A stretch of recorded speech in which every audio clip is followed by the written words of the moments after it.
우리 임마누엘 찬양대 귀한 찬양 감사합니다. 우리 찬양대가 올려드린 고백처럼 늘 우리의 의지가 되어주시고 우리의 믿으시고 좋은 친구 되어주시는 주님께 영광의 박수 올리겠습니다.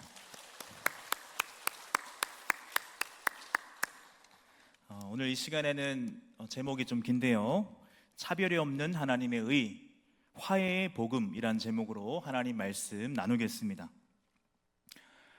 먼저 여러분 한 가지 여쭤보겠습니다. 우리 그리스도인들은 은혜의 수단인 하나님의 말씀을 사랑합니다. 그렇죠? 그래서 말씀을 열심히 읽고 열심히 묵상을 하는데요, 그렇다면 우리가 말씀을 읽고 묵상하는 목적이 여러분 무엇입니까? 안 물으면 알겠는데 물으면 잘 모르겠죠. 하나님의 뜻, 하나님의 의중을 아는 것, 하나님의 선하시고 기뻐하시고 온전하신 뜻이 무엇인지 그것을 아는 데 있습니다. 그렇죠? 그런 의미에서 하나님의 말씀을 바르게 읽고 또 해석하는 데 있어서 참으로 중요한 것이 무엇이냐 하면, 이 하나님의 말씀에 나의 상황을 투영시키지 않는 것입니다. 물론 우리가 사람인데 100% 어떻게 그렇게 할 수 있겠습니까? 그래서 표현을 좀 정정한다면 가능한 가급적 이 하나님의 말씀에 나의 상황을 투영시키지 않는 거예요. 그러니까 제 얘기는요, 내 목적, 내 바람, 내 소원, 이런 것들이 너무 크면 내 입맛에 맞는 성경만 취사 선택하게 되는 오류를 범하게 되고, 결국 내 욕심이 투영된 성경 해석은 하나님의 뜻에서 멀어질 수밖에 없다는 말입니다. 개인적으로 좀 화면 좀 보여주시죠. 저는 성경을 해석하는 작업이 직소 퍼즐을 맞추는 방식과 참 비슷하다는 생각을 많이 하는데요, 여러분 이 화면에 보이시는 퍼즐, 직소 퍼즐이라고 하는데 맞춰보신 분들 많이 계시죠? 그럼 이거 어떻게 맞춥니까? 먼저는 제일 쉬운 가장자리 먼저 맞춥니다. 왜냐하면 가장자리에 있는 퍼즐은 다르게 생겼거든요. 가장자리 먼저 맞추고 그 다음에는 맞춰진 가장자리로부터 시작해서 전체 그림의 조화를 보면서 맞추는 것이죠. 그러니까 이 직소 퍼즐을 맞추는 유일한 방법은 조화입니다. 조화. 그처럼 성경을 해석하는 데 있어서도 이 조화가 너무 중요하다는 거예요. 이걸 해석학에서는 해석학적 순환이라고 하는데요, 그러니까 이 조화라는 것은 크게는 66권의 성경 전체와 이 본문이 조화를 이뤄야 하고, 작게는 각 권, 각 장, 또 각 절마다 서로 이렇게 조화가 어우러져야 된다는 것입니다. 건강한 성경 해석이란 그걸 멀리서 보든 가까이서 보든 어떤 관점, 어떤 시각에서 보더라도 조화를 이루고 통일되고 일관된 그런 성경 해석이 건강한 성경 해석이라고 생각이 됩니다. 뭔 얘기를 하려고 서로 저렇게 또 장황하게 까시나 그렇게 생각하실지 모르겠는데요, 이 로마서라는 책은 다들 잘 아시는 대로 이신칭의, 즉 믿음으로써 의롭게 된다, 이것이 이 책의 메인 주제인 것으로 알려진 그런 책입니다. 오고 온 세대에 참 많은 인물들, 무엇보다 시대를 대표하는 영적 거장들에게 지대한 영향을 끼친 책이 바로 이 로마서였고, 그들의 회심, 그들을 변화시킨 내용이 이 믿음의 교리였기 때문에 이신칭이야말로 로마서의 핵심이다, 이렇게 보편적으로 얘기를 해왔습니다. 지금 제가 하려는 이야기는 그것이 틀리다는 말을 하려는 것은 아닙니다.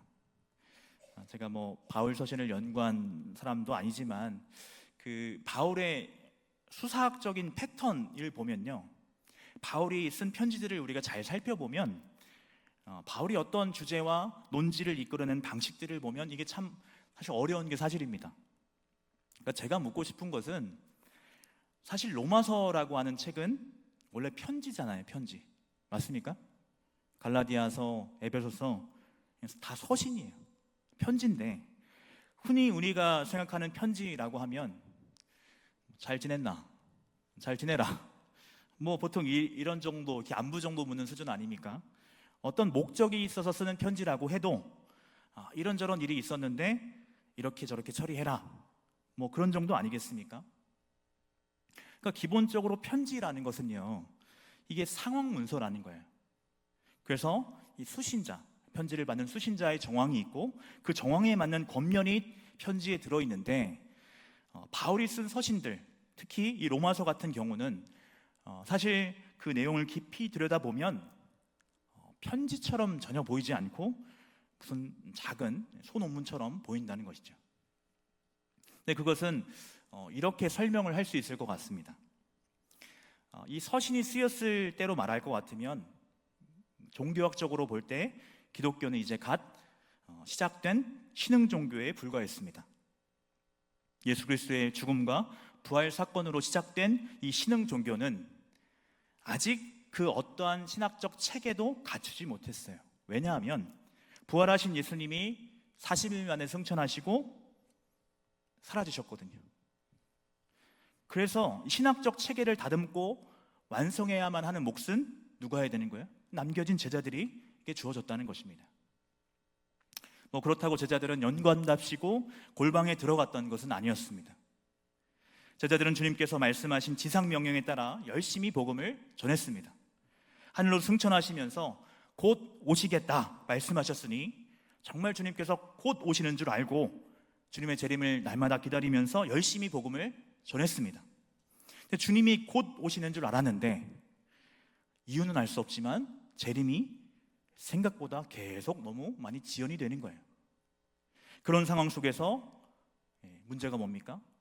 성도들이 흔들릴 수가 있겠죠.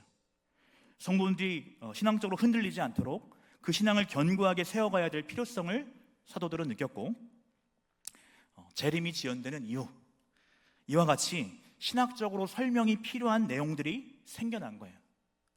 그런 의미에서 이 서신에 이런 로마서와 같이 신학적인 내용들이 많이 들어갔던 것이고 그렇기 때문에 일개 편지가 성경이 될 수 있었던 것입니다. 이건 좀 곁다른 내용일 수 있지만 여러분 바울이 오랜 시간 감옥에 갇혀 있지 않았습니까?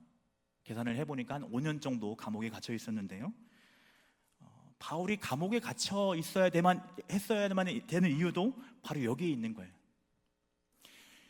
이런 목회자가 이런저런 단체에 감투를 쓰고 또 사역도 많고 하여간 너무 바쁘면요, 이렇게 표현하는 게 어떻게 들리실지 모르겠지만 강단에서의 설교의 질이 떨어지게 되어 있습니다.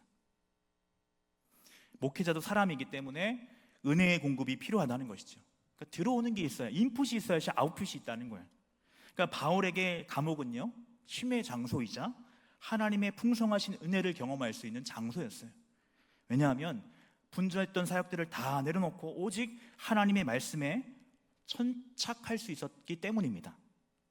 그래서 여러분 감옥에서 나온 책들을 이른바 옥중서신이라고 하지 않습니까?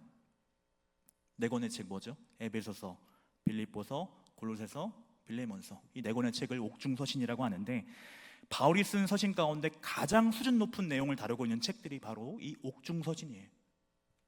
그래서 바울은요, 얼마나 감옥에서 큰 은혜를 받고 또 깨달았는지 정말 감격에 겨워서 자신이 깨닫게 된 진리와 은혜를 아주 신이 나서, 감옥에 갇힌 사람이 신이 나갖고 감격스럽게 나누고 있는 것을 서신을 통해서 볼 수 있습니다.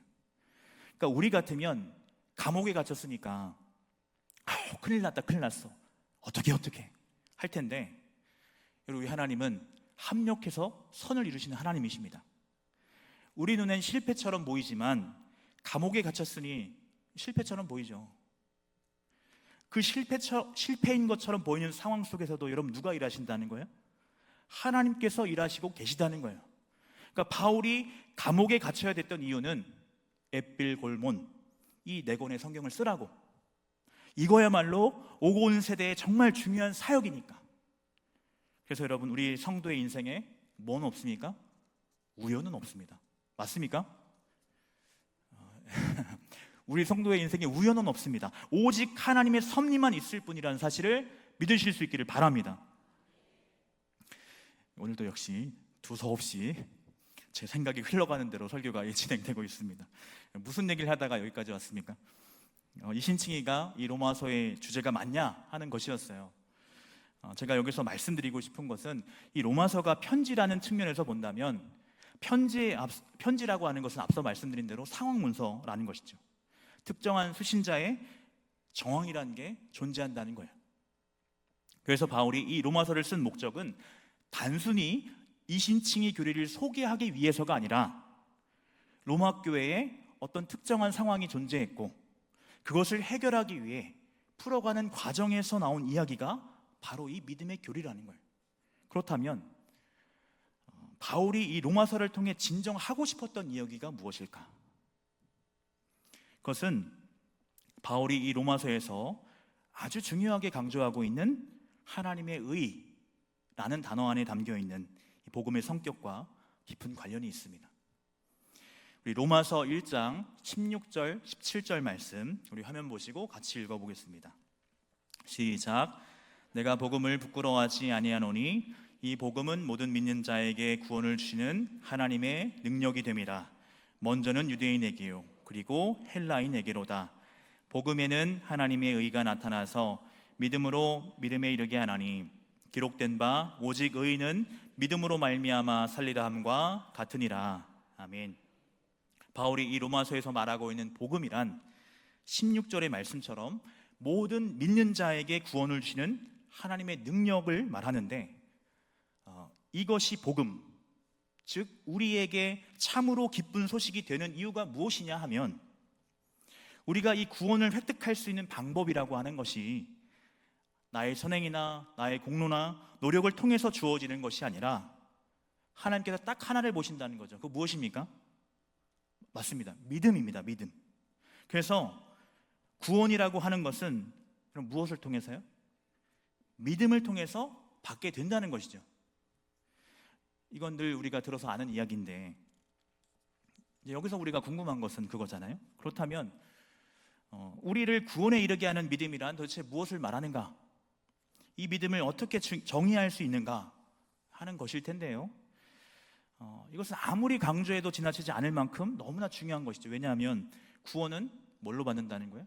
믿음으로 받을 수 있다고 하시니 믿음이란 무엇을 말하는 것인지 그걸 바르게 알아야 내게 있는 믿음이 진짜인지 아닌지 분별할 수 있을 테니까 말이죠.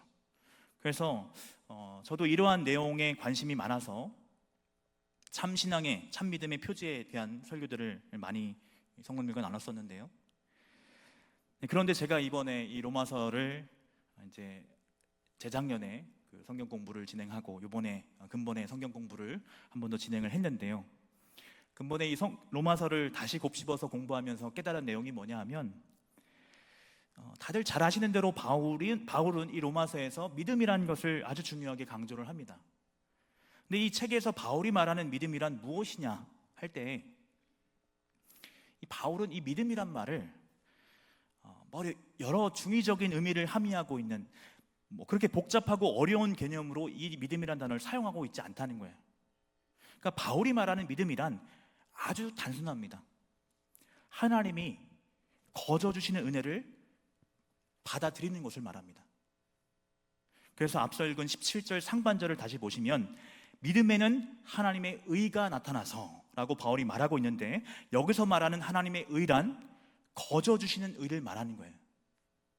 하나님께서 베푸시는 호의, 거저 주시는 은혜를 받아들이는 것이 믿음이라고요. 이게 바울이 말하고 있는 믿음입니다. 그러니까 바울이 이 로마서에서 말하고 있는 믿음이라고 하는 것은 거창한 게 아닙니다. 큰 게 아닙니다. 그래서 여러분 우리 다시 16절 말씀을 한번 잘 묵상해 보시기를 바랍니다. 제가 읽어보겠습니다. 내가 복음을 부끄러워하지 아니하노니 이 복음은 모든 믿는 자에게 구원을 주시는 하나님의 능력이 됨이라. 여러분 이 문장을 잘 주목해 보시기 바랍니다. 지금 여기서 바울이 강조하고 있는 것은 무엇입니까? 바울은 믿음을 강조하고 있지 않아요. 모든 믿는 자, 즉 그 어떠한 죄인도 구원에 이르게 하시는 하나님의 능력, 이 하나님의 능력을 바울은 강조를 하고 있다는 거예요. 사랑하는 여러분, 우리가 구원받는 것은 분명 믿음으로 받는 것입니다. 하나님의 의라고 하는 것이 믿음을 통해 주어지는 것이기 때문에 믿음이 물론 중요합니다. 그러나 우리가 여기서 기억해야 하는 것은 구원에 있어서 믿음은 어디까지나 필요 조건이지 충분 조건이 아니라는 거예요. 다시 말해서 내가 가지고 있는 믿음이 하나님 기준에 부합한 충분한 조건이 되기 때문에 구원받는 게 아니라는 거예요. 그런 의미에서 우리가 이 바울의 이신칭의 교리를 이해하는 데 있어서 가장 중요한 단어가 뭐냐 하면 여겨주신다, 이 여겨주심이란 말입니다. 로마서 4장 3절에서 5절까지 같이 읽어보겠습니다. 시작. 성경이 무엇을 말하느냐? 아브라함이 하나님을 믿음에 그것이 그에게 의로 여겨진 바 되었느니라. 이라는 자에게는 그 삭시 은혜로 여겨지지 아니하고 보수로 여겨지거니와 이를 아니할지라도 경건하지 아니한 자를 의롭다 하시는 이를 믿는 자에게는 그의 믿음을 의로 여기시나니. 아멘. 이 구절에서 바울은 창세기 15장 6절의 말씀을 인용하고 있는데요, 아브라함이 하나님을 믿음에 그것을 그에게 그의 의로 여겨진 바 되었다. 5절입니다. 이를 아니할지라도 경건하지 아니한 자를 의롭다 하신 이를 믿는 자에게는 그의 믿음을 의로 여기시나니. 여기 3절과 5절에 쓰인 그 믿음을 의로 여기신다 할 때 여겨주신다라는 이 말은요, 헬라어로 로기조마이라는 말인데 아주 중요한 말입니다. 이 말은요, 내게 있는 믿음이 충분한 자격이 돼서 하나님이 구원해 주신다는 개념이 아니라, 예를 들어 이런 거예요. 여러분, 우리가 어린 시절에 종종 불렀던 찬양 있죠. 나는 구원열차 올라타고서. 구원열차 아시죠? 우리가 천국에 가려면 구원행 열차를 타야 한다고 가정을 해봅시다. 그런데 그 열차 티켓을 사려면 1만 달란트가 필요한 거예요. 그런데 내 수중에 있는 돈이라고 하는 것은 겨우 한 데나리온에 불과합니다. 그러니까 내 수중에 있는 한 데나리온 가지고는 절대로 그 구원행 티켓을 살 수가 없는 것이죠. 그러나 여러분, 이 찬양 아시잖아요. 구원 열차의 차장이 누구십니까? 우리 주님이시죠, 그렇죠? 주님이 차장 되신다는 거예요. 그래서 내가 가진 것은 한 데나리온 뿐이지만 정말 내가 구원받길 원해서 하나님께 나와서 그 내가 가진 한 데나리온을 차장이신 주님께 건네면 어떻게 해주신다는 거예요? 티켓 값을 모두 지불한 것으로 그렇게 여겨주신다는 거예요. 그러니까 여러분, 이 한 달란트가 대략 6천 데나리온으로 환산이 됩니다. 그렇다면 1만 달란트를 데나리온으로 환산하면 얼마나 될까요? 6천만 데나리온이 됩니다. 그런데 내가 지불한 금액이 얼마라고요? 고작 한 데나리온이라고요. 그러면 그 차장은 대체 얼마를 나를 대신해서 지불해 준 것입니까? 5,999만 9,999 데나리온을 대신해서 지불해 준 거예요. 맞습니까?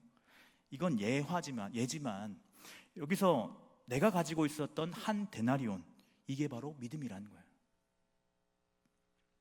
사랑하는 여러분, 그래서 우리는요, 엄밀한 의미에서 믿음으로 구원받는 게 아니라 하나님의 은혜로 구원을 받는 것입니다. 바울이 이 로마서에서 말하는 믿음이란 바로 이런 거예요. 엄청 대단한 그 무엇이 아니라 겸손하게 하나님께서 행하신 일, 하나님이 우리에게 베푸신 호의, 일하지 아니하고 경건하지 않은 자를 의롭다 하시는 그 놀라운 은혜를 그저 받아들이는 것, 이게 믿음이라는 거예요. 사랑하는 여러분, 결코 바울이 말하는 이 믿음을 오해하지 마시기 바랍니다. 내가 하나님을 위해서 이만큼 무언가를 했으니까 사랑해 주시고 구원해 주시는 것이 아닙니다. 그럼 그런 생각을 빨리 버리셔야 됩니다. 바울이 말한 복음이란 그 어떠한 죄인도 구원하시는 하나님의 능력을 말합니다. 그래서 바울이 말한 믿음에는 크기가 존재하지 않습니다. 믿음이 크면 구원받고 믿음이 부족하고 시원찮으면 구원받을 수 없는 그런 개념의 것이 아니라는 거예요. 그런 차원에서 오늘 본문 로마서 10장 13절 말씀처럼 누구든지 주의 이름을 부르는 자는 구원을 받으리라 하는 것이 바울이 말하는 믿음입니다. 그래서 이 로마서를 통해서 진정 복음의 정수를 깨달은 사람은요, 내가 구원받는 것은 나의 선행 때문도 아니고 내 공로, 내 노력 때문도 아니고 심지어 내 믿음이 나를 구원하는 것이 아니라는 것을 압니다.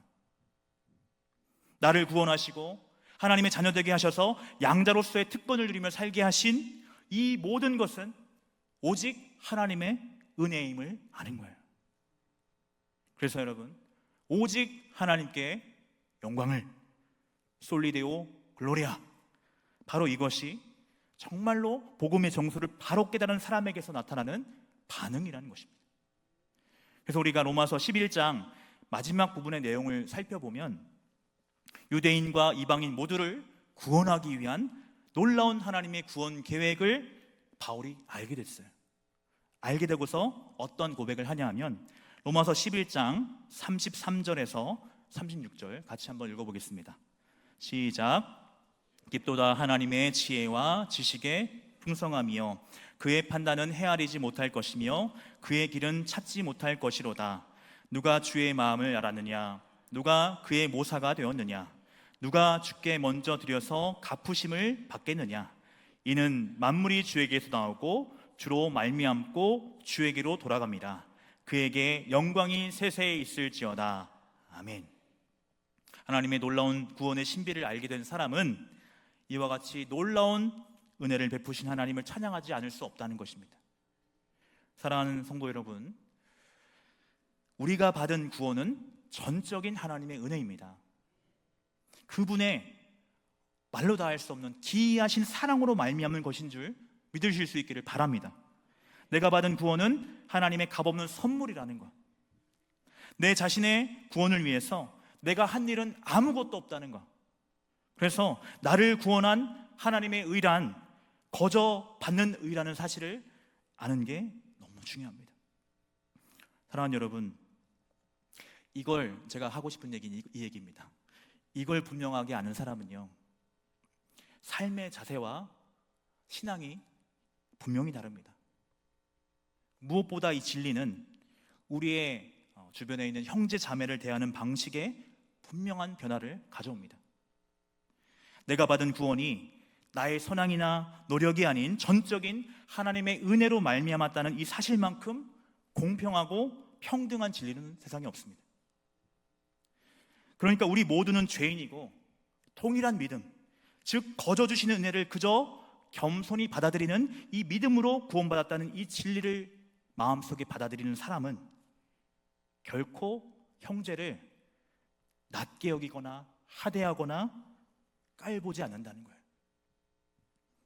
그 누구도 여러분 주 안에서 큰 자가 없다는 거. 그래서 그가 세상에서 어떠한 흉악한 죄를 저질렀든 그를 그리스도 안에서 한 형제로, 한 자매로 맞아들이기에 주저하지 않게 만드는 이 사랑의 힘이 바로 이 믿음의 교리로부터 출발한다는 거예요. 그래서 바울이 이 로마서를 쓴 가장 중요한 주제가 뭐냐 하면 죄인들이 그들의 신분이나 공로와 상관없이 오직 믿음을 통해 오직 그리스도 안에서 오직 하나님의 은혜로 의롭게 된다는 것, 이것이야말로 모든 기독교의 진리와 경험 중에 우리를 가장 겸손하게 하고 평등하게 만드는 진리라는 거예요. 그래서 로마서에서 가장 중요한 주제는요, 유대인과 이방인의 대등함이다 라고 말했던 존 스토트 목사님의 말에 저는 전적으로 공감을 하는 바입니다. 바울은 더 이상 혈통이나 할례나 문화에 따라서가 아니라 예수님을 믿는 믿음에 따라서 하나님의 백성을 다시금 재정의합니다. 따라서 모든 신자는 인종적 기원이나 종교적 관습에 상관없이 참된 아브라함의 자손이라는 거예요. 그 누구나. 그래서 죄와 죄책에 있어서, 그리고 그리스도를 통해 주시는 은혜에 있어서 유대인과 이방인은 그 어떠한 차별도 없다. 그가 어떠한 사람이든 누구든지 주의 이름을 부르는 자는 구원을 받으리라 하신 오늘 말씀처럼 주님을 나의 주인으로 모시고 거저 주시는 은혜를 받아들인 사람은 하나님의 양자이고 사랑받는 주의 자녀이며 사랑받을 만한 존재라는 사실, 바울이 이 로마서를 통해서 이 믿음의 교리를 통해 정말 말하고 싶었던 것이 바로 이런 내용이라는 것입니다. 그래서 이 로마서의 그 실천편이라고 할 수 있는 로마서 12장부터 16장의 내용을 한번 집에 가서 잘 살펴보시기 바랍니다. 그 가운데 오늘 새벽에 살펴봤던 말씀인데요, 로마서 15장 1절과 2절 말씀 화면 보시고 같이 읽어보겠습니다. 시작. 믿음이 강한 우리는 마땅히 믿음이 약한 자의 약점을 담당하고 자기를 기쁘게 하지 아니할 것이라. 우리 각 사람이 이웃을 기쁘게 하되 선을 이루고 덕을 세우도록 할지니라. 아멘. 5절 6절도 함께 읽어보겠습니다. 시작. 이제 인내와 위로의 하나님이 너희로 그리스도 예수를 본받아 서로 뜻이 같게 하여 주사 한 마음과 한 입으로 하나님 곧 우리 주 예수 그리스도의 아버지께 영광을 돌리게 하려 하노라. 아멘. 믿음이 강한 자는 뭐래요? 믿음이 약한 자의 약점을 담당하래요. 각 사람이 이웃을 기쁘게 하되 선을 이루고 덕을 세워라. 너희는 그리스도 예수를 본받아 서로 뜻을 같이 해라. 한 마음과 한 입으로 하나님 곧 우리 주 예수 그리스도를 아버지께 영광을 돌려라. 이 로마서에서 바울이 말한 하나님의 의란 유대인이나 헬라인이나 모두를 겸손하게 만들고 또 공평하고 동등한 존재로 바라보게 만드는 차별 없는 복음이었습니다. 바로 이것이 초대교회가 그 무시무시한 핍박과 환난 가운데서도 그 로마라는 나라를 그리스도의 발 앞에 굴복시킬 수 있었던 비결이었습니다. 두서없이 의식의 흐름대로 설교를 하다 보니까 시간이 많이 갔는데요, 정작 나누고 싶은 얘기는 나누지 못하고 정리를 해야 될 것 같습니다. 여러분, 우리 서로는 생긴 것이 다 다른 것처럼 생각이 다르고 의견도 다르고 서로 다 다릅니다. 그런데 다름이 꼭 틀림이 아니라는 사실을 잊지 마시기 바랍니다. 그리고 무엇보다 여러분, 죄송한 얘기지만 내가 맞다는 보장이 없습니다. 우리를 심판하시고 판단하실 분은 한 분, 하나님이십니다. 사실 제가 오늘 이 시간 정말 나누고 싶었던 이야기는 어떻게 교회가 세상을 변혁시킬 수 있는가 하는 다소 무거운 주제였습니다. 초대교회가 어떻게 로마를 그리스도로 물들였는가, 여기에 그 힌트가 있다고 생각을 하는데요, 알렌 클라이더라는 초기 교회사를 연구한 신학자가 있습니다. 과거에 한번 이분의 책을 설교 중에 소개했던 기억이 있는데요, 회심의 변질, 초기 교회와 인내의 발효라는 책을 쓰신 분인데요, 이분이 조사하고 연구한 초기 교회사를 보면 참으로 놀라지 않을 수 없습니다. 이렇다 할 전도 프로그램이 없어요. 또 그 당시로 말할 것 같으면 예수 믿어서 득볼 일이 없는 그런 시대 속에서도 초기 교회는 어떻게 부흥할 수 있었는가? 무엇보다 그 피비린내나는 대박해 속에서도 교회는 오히려 부흥을 했다는 거예요. 대체 그 동력이 무엇이었을까 할 때 유대인이나 헬라인이나 종이나 자유인이나 남자나 여자나 모든 사람에게 차별 없는 복음, 바로 여기 있었다는 거예요. 갈라디아서 3장 26절에서 29절 같이 읽어보겠습니다. 시작. 너희가 다 믿음으로 말미암아 그리스도 예수 안에서 하나님의 아들이 되었으니 누구든지 그리스도와 합하기 위하여 세례를 받은 자는 그리스도로 옷 입었느니라. 너희는 유대인이나 헬라인이나 종이나 자유인이나 남자나 여자나 다 그리스도 예수 안에서 하나이니라. 너희가 그리스도의 것이면 곧 아브라함의 자손이요 약속대로 유업을 이을 자니라. 아멘. 사랑하는 여러분, 이와 같이 모든 이에게 차별 없는 복음이 초기 교회의 부흥과 성장의 동력이었다는 사실이 오늘날 우리에게 시사하는 바가 뭘까요? 우리가 진정 한 분 하나님을 아버지로 모시고 한 성령을 먹고 마셨다면 교회 내에 그 어떠한 분열과 다툼을 용인해서는 안 된다는 거예요. 그럴 수 없다는 거예요. 그래서 앞서 함께 읽었던 로마서 15장의 말씀처럼 믿음이 강한 자가 약한 자의 약점을 담당해야 되고, 그래서 어떻게 해서든 그리스도 안에서 그 사랑 안에서 하나를 이루어야 한다라는 겁니다. 초기 교회는 바로 이 교회의 하나됨을 정말로 잘 지켜나갔습니다. 성별과 계급과 계층을 초월해서 그리스도의 사랑으로 하나를 이뤘고, 그것이 세상 사람들에게는 거룩함으로 비춰졌어요. 정말 흠모할 만한 아름다움으로 세상 사람들에게 비춰졌어요. 자연스럽게 전도가 되는 거예요. 오늘 우리는 특별히 여전도의 헌신 예배를 함께 드리고 있습니다. 그리스도의 몸된 교회를 섬기라고 하나님께서 우리에게 직분을 주시고 직책을 주셨는데, 여러분, 그것이 어떤 단체이든 마찬가지지만 우리가 하나를 이뤄간다고 할 때에는요, 거기엔 뭐가 필요할까요? 희생과 헌신이 필요합니다. 약한 자의 약점을 담당하는 성숙한 헌신자가 있어야 이 하나됨이 가능합니다.